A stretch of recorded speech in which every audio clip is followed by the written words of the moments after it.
Olá, graça e paz, você que nos acompanha aí pela internet, Deus abençoe sua vida, Deus abençoe a sua família. Hoje nós vamos meditar num texto do Novo Testamento, o texto de Tito.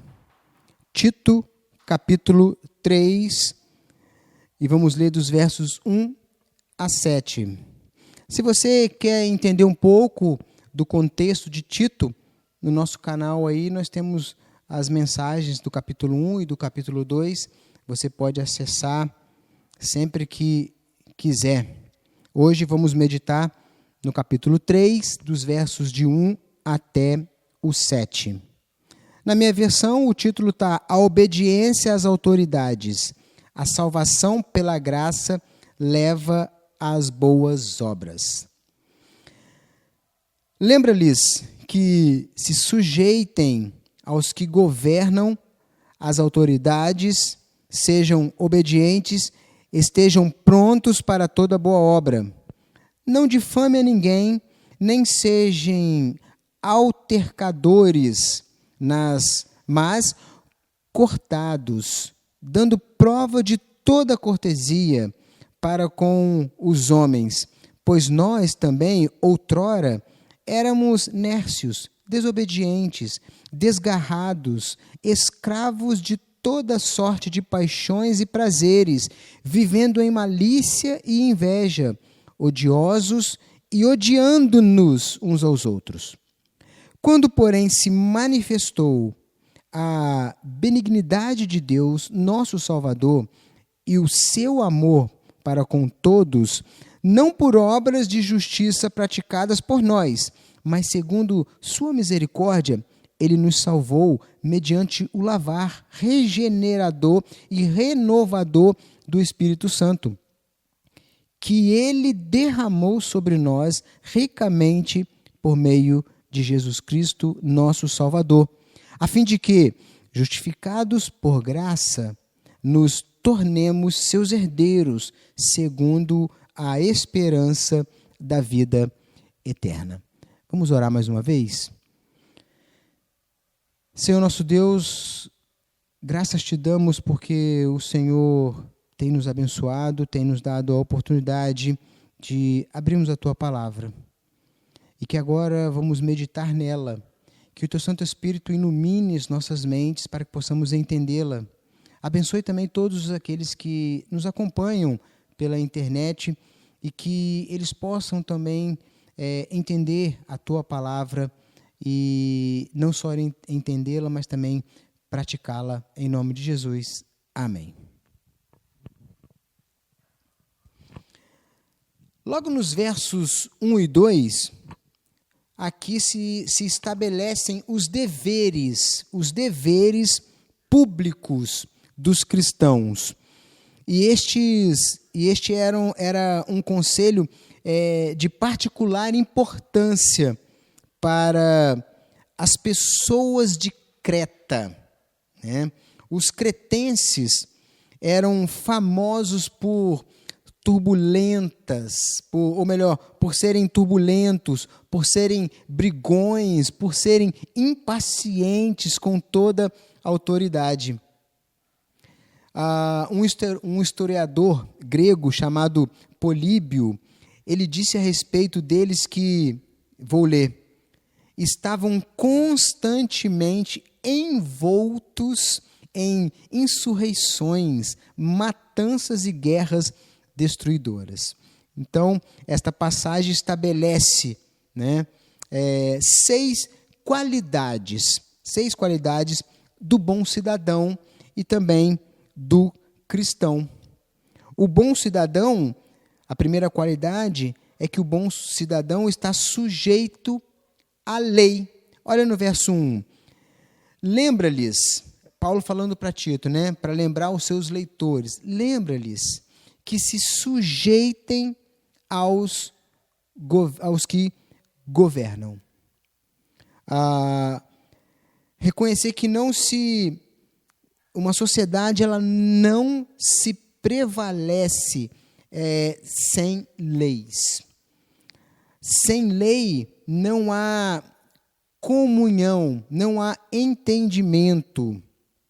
o respeito, ele precisava começar de cima, pelas autoridades. E o cristão precisa levar isso em conta, precisamos respeitar as autoridades.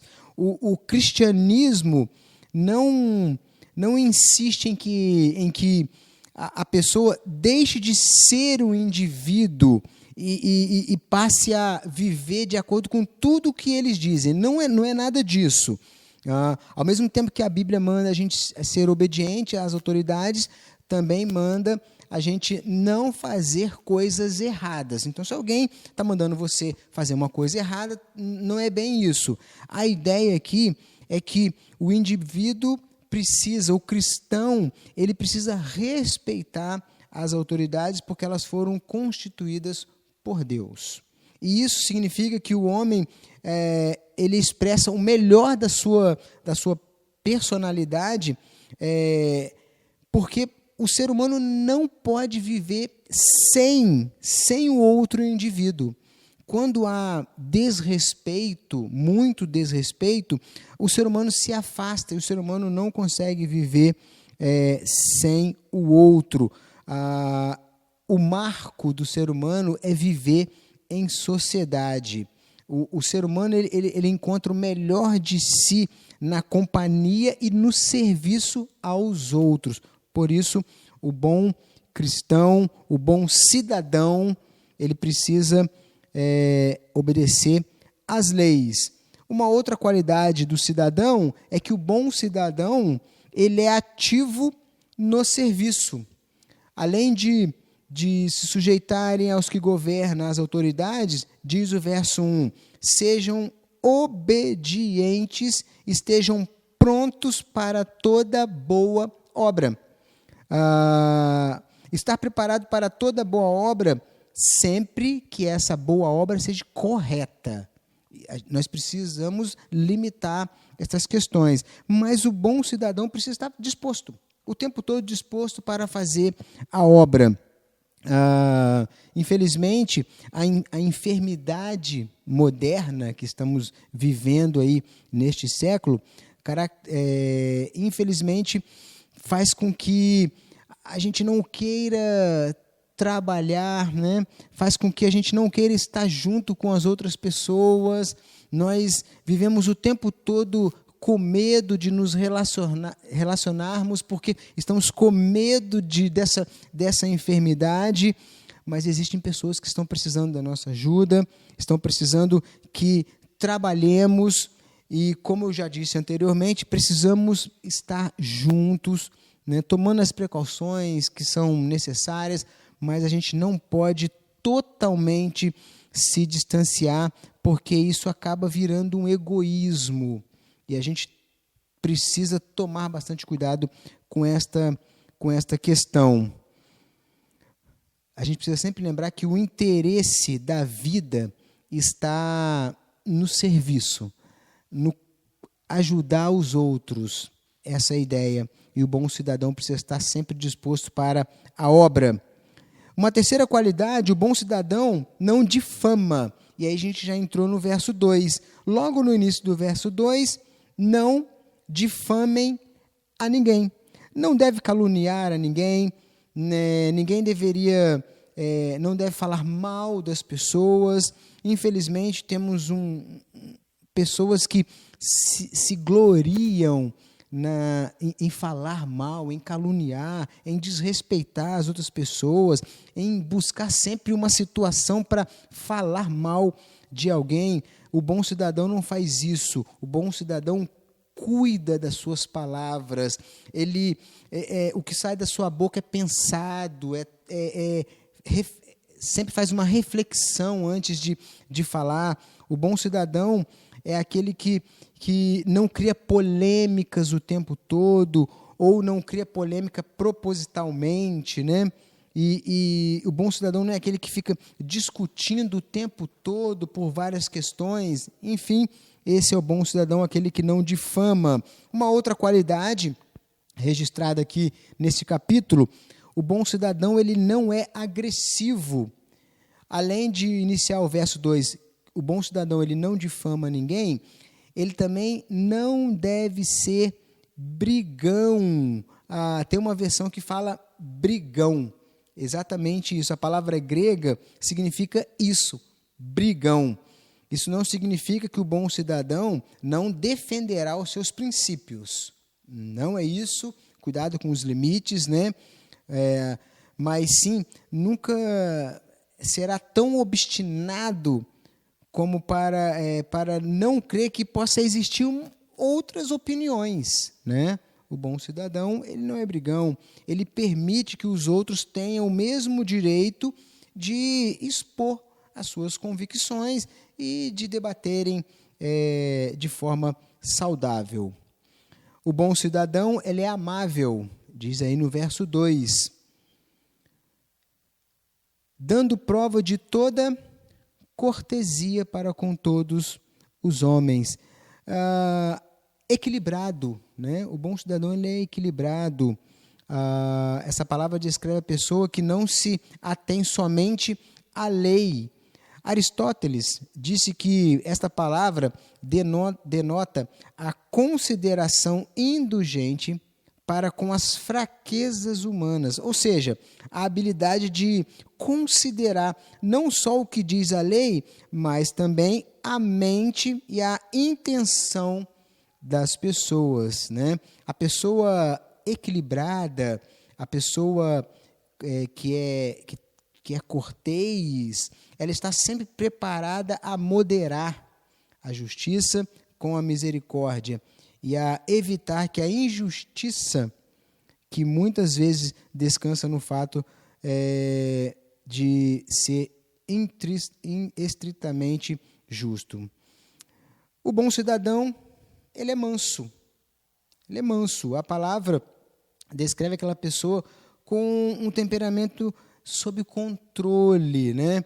E essas são aí as qualidades que são possíveis ao cidadão e também, claro, ao cristão.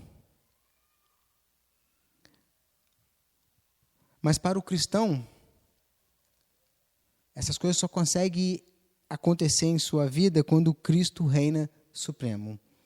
O bem-estar de qualquer comunidade ou de qualquer pessoa depende de que os cristãos que nela estão, nessa comunidade, aceitem o dever de demonstrar a todos a nobreza da cidadania cristã baseado em Cristo Jesus, ou tendo Cristo como o cabeça, o orientador.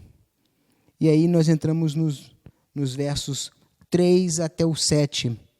Pois nós também outrora éramos nércios, desobedientes, desgarrados, escravos de toda sorte de paixões e prazeres, vivendo em malícia e inveja, odiosos e odiando-nos uns aos outros.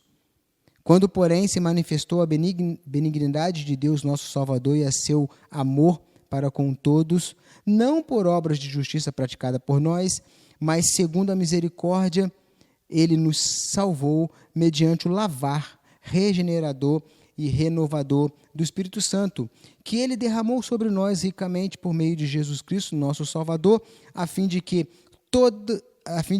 justificados por graça, nos tornemos seus herdeiros, segundo a esperança da vida eterna. A gente percebe aqui nesses versos que a dinâmica da vida cristã, ela é dupla. Provém, em primeiro lugar, do ser consciente de que estes convertidos ao cristianismo não eram melhores que os seus semelhantes pagãos. Isso faz toda a diferença quando nós, que aceitamos a Cristo, que um dia fomos resgatados por Cristo, não nos sintamos melhores do que as outras pessoas. Não somos melhores do que ninguém. A retidão cristã não faz com que a pessoa se orgulhe, ela o faz sumamente agradecida. Nós devemos ser o tempo todo agradecidos a Deus por essa libertação. Ao olhar a outros, outras pessoas que levam uma vida sem Deus, uma vida pagã, uma vida herege, não podemos considerar essas pessoas com desprezo, nem com a arrogância e nem com arrogante acusação. Não devemos fazer isso. Devemos respeitar, amar essas pessoas. Elas ainda não foram resgatadas por Cristo e elas dependem da nossa mansidão, da nossa obediência, de não sermos brigões, difamadores. É disso que nós estamos falando. Nós precisamos entender, ter a consciência de que Deus fez isso em nós através de Jesus Cristo e as pessoas precisam também entender isso em nós, por isso que não devemos acusá-las. Talvez não haja outra passagem no Novo Testamento que nos descreva de maneira mais resumida e, apesar disso, mais completa a tarefa que Cristo fez em nós, nesses versos de 3 a 7. Ele destaca aqui sete fatores principais a respeito da obra de Cristo em nós e por que nós entendemos essas questões aqui sobre obedecer aos governantes, respeitar a lei, não difamar ninguém. Por que nós conseguimos entender isso? Por causa dessa obra de Cristo em nossa vida. E a primeira, o que Jesus fez por nós foi nos pôr numa nova relação com Deus. Olha o verso, a gente consegue identificar isso no verso 3. Pois nós também, outrora, ou seja, quando Cristo não estava conosco, nós éramos nércios, ou seja, nós não entendíamos nada, nós éramos loucos, não entendíamos a graça de Deus, nós éramos desobedientes, desgarrados, escravos das paixões e prazeres do mundo, e vivíamos em malícia, em inveja, odiávamos as pessoas, odiávamos a nós mesmos e odiávamos uns aos outros. É assim que nós éramos, assim que são as pessoas sem Cristo. Mas quando Cristo nos resgata, nós temos uma união com Deus e podemos entender melhor. A segunda coisa que a obra de Jesus Cristo fez em nós foi o amor, a graça de Deus. E esses são dons que nenhum homem pode ter. E nenhum homem pode ter a graça e o amor de Deus por questões pessoais ou por algo que ele possa fazer. Olha o que diz o verso 5. Não por obras de justiça praticadas por nós. Então, o amor de Deus, a graça de Deus, não foi porque merecemos, mas foi por causa da obra salvadora de Jesus Cristo. E o verso 5 continua, mas segundo sua misericórdia, ele nos salvou mediante o lavar. E aqui o lavar se refere sim ao batismo regenerador e renovador, mas não só a água em si, mas o Espírito Santo que entra em nós no ato da nossa conversão. E essa é a bondade de Deus para a nossa vida. Essa graça, esse entendimento deve-se ao amor de Deus pelos homens. Deus nos amou de tal maneira que nos deu o seu Filho, e aí esse sacrifício do seu Filho nos faz entender a sua graça. Mas a terceira obra que nós destacamos das 7 aqui nesse texto, este amor e esta graça de Deus são mediadas aos homens através da igreja. Nós temos o privilégio, de anunciarmos essa graça, como eu já mencionei, através do batismo, através da ceia do Senhor, nós relembramos, nós demonstramos, nós ensinamos sobre esta graça. A igreja, ela tem um papel fundamental no ensinamento da graça de Deus. É a igreja que vai ensinar sobre a regeneração das pessoas, é a igreja que vai ensinar sobre a justificação, é na igreja que nós aprendemos essas questões. E agora, com esse isolamento, com esse afastamento, estamos perdendo essa comunhão e não podemos, temos que lembrar disso, temos que recordar disso, que é na igreja, Deus estipulou a igreja para que anuncie essa graça, que anuncie essa obra divina. A quarta obra de Jesus Cristo fala sobre a graça e o amor de Deus.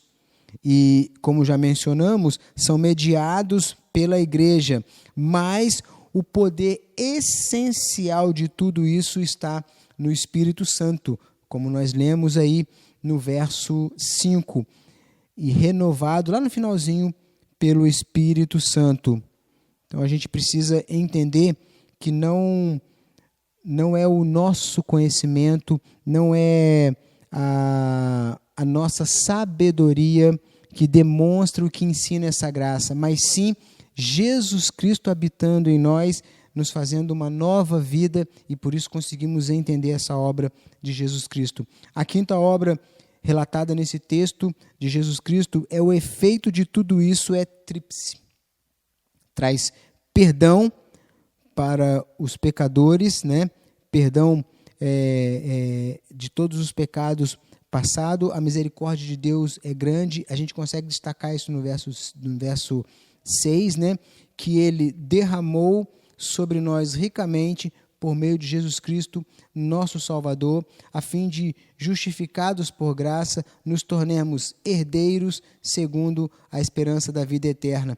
Então, por que ele é tríplice, né? Essa obra de Deus, e é aqui, a gente já está terminando, porque quando a obra de Deus chega em nós, nós somos justificados, nós nos tornamos herdeiros de Deus e nós temos esperança na vida eterna. Somente aqueles que são salvos por Jesus Cristo podem entender essas questões e essa obra de Jesus Cristo.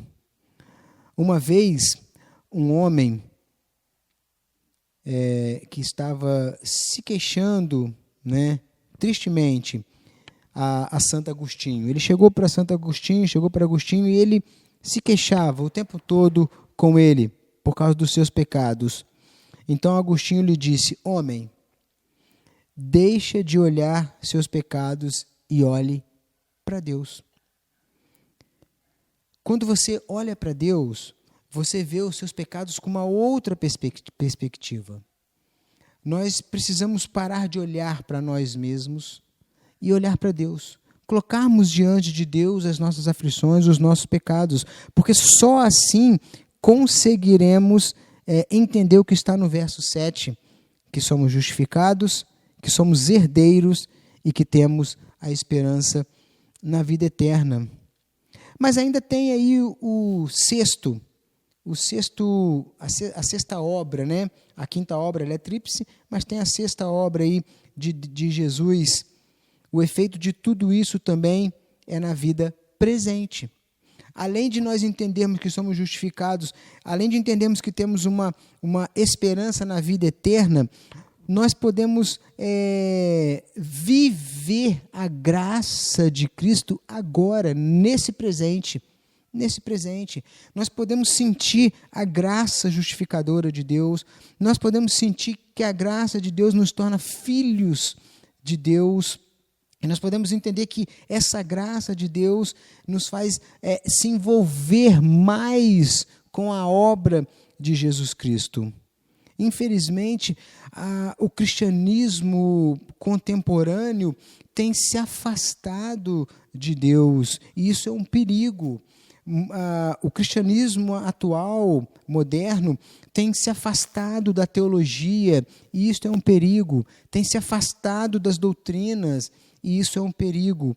E quando nos afastamos disso, não conseguimos viver nesse presente a graça de Deus. E por último, falamos na esperança da vida eterna. E essa esperança todo cristão tem. Se você se entregou a Cristo, se Jesus Cristo te alcançou, você tem esperança na vida eterna. Mas se você não tem a esperança na vida eterna, é porque ainda você não foi resgatado pelo Espírito Santo, você ainda não tomou conhecimento da graça salvadora de Jesus Cristo. E se você deseja isso, peça a Ele que com certeza, se seu coração for sincero, com fé, Ele atenderá o seu pedido. Oremos. Santo e eterno Deus, graças te damos por esta palavra. Muito obrigado pela tua obra salvadora em nós. Através da tua obra podemos entender questões da nossa sociedade, como obedecer aos nossos governantes, obedecer às leis, não sermos brigões, não sermos caluniadores, sermos amáveis, mansos. Somente pela obra de Jesus Cristo em nós conseguimos entender tanto isso, como também, propriamente dito, a obra que o Senhor fez por nós. Que teu Santo Espírito aplique isso em nossos corações, para que possamos realmente entender que precisamos te buscar em todos os momentos das nossas vidas. Em nome de Jesus, amém. Que Deus te abençoe, que a graça do nosso Senhor Salvador Jesus Cristo esteja com todos vocês. Amém.